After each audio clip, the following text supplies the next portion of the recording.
Hi everyone, Joseph Lavoie here. Welcome to Business as Politics. Today I'm off to go speak at a conference about how to get things done in a polarized public opinion environment.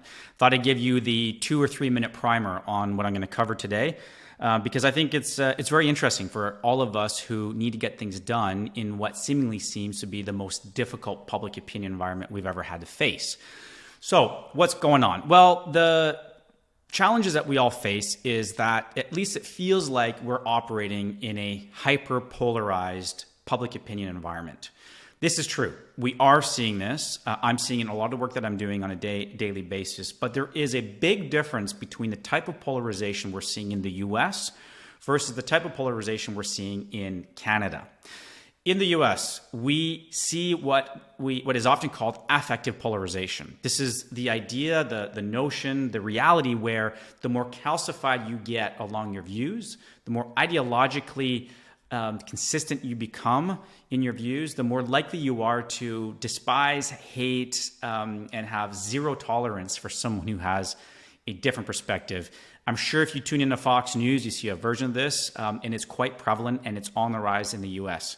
However, researchers here in Canada at University of Toronto have done some fantastic work over the last couple of years, and what they've found is that in Canada, we're seeing a different type of polarization. People are become ideologically consistent, but that does not mean that they are hating their fellow Canadians or that they hate someone with a different perspective. What it means is they are hyper-responsive to very sharp policy positions. That in its very nature is actually not bad for democracy.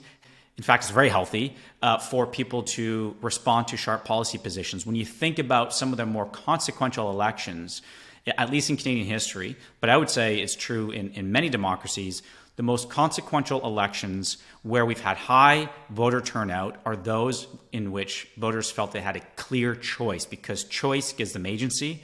And when people feel that they have agency, they show up to vote.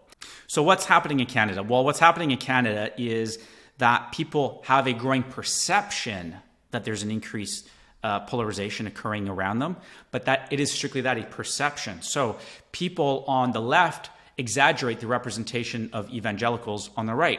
People on the right exaggerate the prevalence or the presence of ethnic minorities on the left. It's all fabricated. The more ideologically consistent people are becoming, the more that shapes their view of other groups. It's not necessarily reflect the reality of those other groups. Now, is this good news? Is it bad news? I take it as good news. I think the public opinion environment, at least in Canada, is malleable. It's one where it's still possible with clarity of policy, clarity of idea, where people will engage. The onus is on you as a communicator, you as on the business, to ensure you're presenting your concepts with absolute clarity. And when that happens, as we're seeing here in this market, at least politically, people will show up, people get excited. And it makes sense when you think about it. We now all operate in a fragmented media market. We all have attention spans that barely outperform that of a goldfish. Well, the way in which we can reach people is to give them clarity from the very first frame. So clarity of thought, clarity of idea is what we need to reach people, build voter demand, engage communities in this day and age. So it's all good news. Let's not be despondent about the fact that there's some polarization happening. So long as people polarize without hating each other, I think we can be optimistic. And if you want to geek out on this topic, I mentioned that I was referencing some research from the University of Toronto, specifically research done by Eric Merkley. I'll leave a link in the show notes so that you can check out some of his recent work.